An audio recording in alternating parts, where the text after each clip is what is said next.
हाय hello नमस्कार, मी Apurva and welcome to my channel. तर वीकेंड आहे आणि आम्ही आलो आहे दुबई मॉलला. ऑफकोर्स बेबीला पण थोडं बाहेर फिरायचं होतं. तर ग्रेट थिंग इज दुबई मॉलला आलं ना तर बेबी स्ट्रोलर जे असतं ते घेऊन यायची गरज नाही. मला आता इथे एमिरेट्स आय डी मी दाखवलं आहे आणि बेबीचा स्ट्रोलर भेटलेला आहे. तर जे पण कोण येत असेल तर त्यांना बेबीसोबत कोण येत असेल तर बेबी स्ट्रोलर आणायची गरज नाही आहे. मस्त स्ट्रोलर तुम्हाला भेटून जाईल. फक्त एमिरेट्स आय डी दाखवायला लागतो आणि यू आर डन.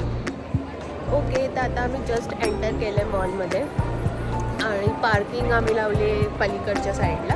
तर पार्किंगवरून मॉलमध्ये एंटर करायसाठी झाले 20 मिनटं आम्ही चाललो आहे. तर दुबई मॉलमध्ये यायचं असेल तर चालण्याची तयारी पाहिजे. पाय बी दुखून घेण्याचं तर काय ऑप्शनच नाही आहे. आणि एंटर केल्यावर मस्त मॉलचा व्ह्यू दाखवते तुम्हाला.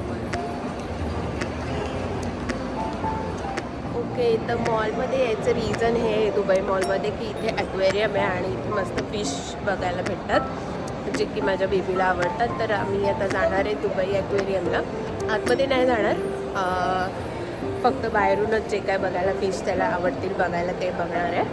आणि मेन म्हणजे इथे फर्स्ट फ्लोअरला इथून जी एंट्री बघायला तिथून एकदम जवळून बघायला भेटतात. तर ते मला बघायचं आहे की ती एंट्री कुठून आहे. तर हे एवढं ॲक्वेरियम आहे. आता मी हे जे ॲक्वेरियम दाखवते ते फर्स्ट फ्लोअरवरून दाखवते.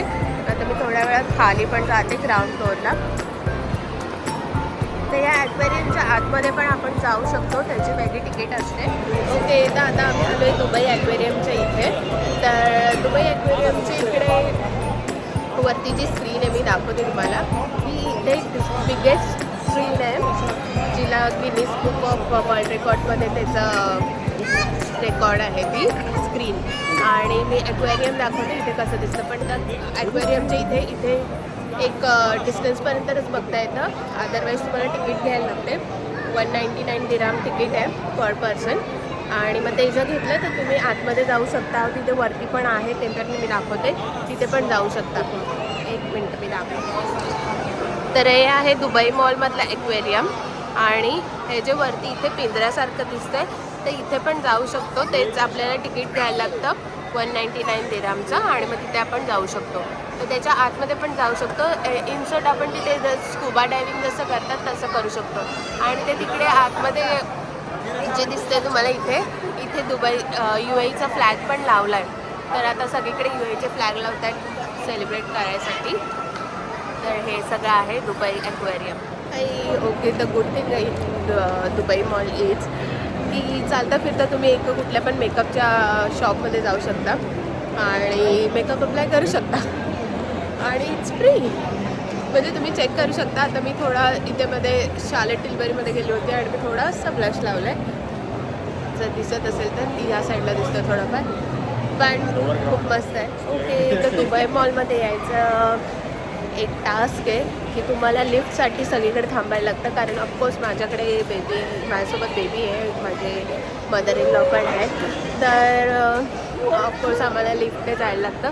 बट लिफ्टसाठी खूप तुम्हाला थांबायला लागेल.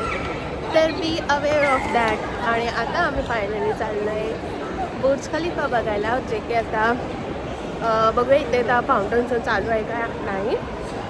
आज तर गर्दी खूपच आहे, वीकेंड आहे, सॅटर्डे, आणि गर्दी प्रचंड आहे.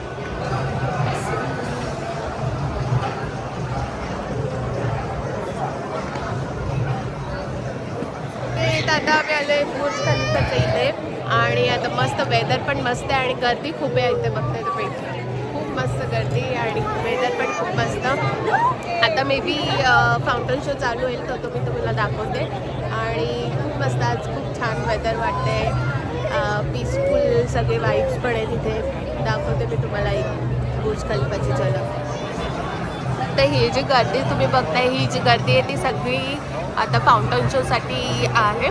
फाउंटन शो अर्धा तासाने असतो आणि खूप मस्त फाउंटन शो असतो दुबई मॉलचा हा. तर मागे हा मॉल आहे आणि मॉलच्या बाहेरच आहे बुर्ज खलिफा.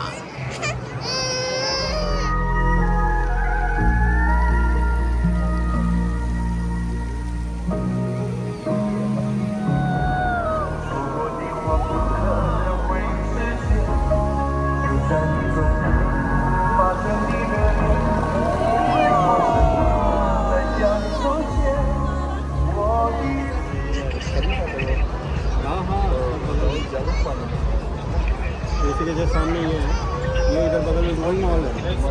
इथं हा होता दुबईचा फाउंटन शो, दुबई मॉलमधला बुर्ज खलिफाचा फाउंटन शो. आणि ऑफकोर्स फाउंटन शो किती पण बघितला ना तरी पण एक त्याची मजा वेगळीच आहे. आणि प्रत्येक वेळेला नवीनच वाटतं फाउंटन शो. आज खूप गर्दी आहे आणि मोस्टली जर तुम्हाला जर एक्सप्लोअर करत असाल तर फाउंटन शो झाल्यावरती तशी बऱ्यापैकी गर्दी कमी होऊन जाते. आणि हा फाउंटन शो प्रत्येक अर्ध्या तासानंतर असतो. तर तुम्ही जेवढा वेळ तुम्हाला पाहिजे असेल तेवढा वेळ तुम्ही बघू शकता, एक्सप्लोअर करू शकता. फायनली तर आम्ही ही जी हिडन एंट्री होती ती आम्ही शोधून काढली आहे ॲक्वेरियमसाठी. आणि मी नाव करते तुम्हाला आणि इथून खूप जवळून फिशेस आहेत. मगाशी जी एंट्री होती ती एकदम डिस्ट्रॅक्टेड होती. तिथे एक डिस्टन्समध्येच बघू शकत होता आपण. पण इकडे मी आता आली आहे सुपर मार्केटमध्ये. आणि हे जे सुपर मार्केट आहे ते इंडियनच आहे ह्याचं ओनर. आणि मला दिसले अल्फान्सो मँगो. तर मी माझ्या बेबीसाठी इथे मँगो घेतले. मी तुम्हाला सांगते याची किंमत. अल्फान्सो मँगो आहेत आता जे आलेत ते आलेत. आणि हे 37 दिराम पर kg, 37 × 25. सो ते असेल इंडियाचा रेट. तर इंडियामध्ये किती आहे ते मला कमेंट करून सांगा.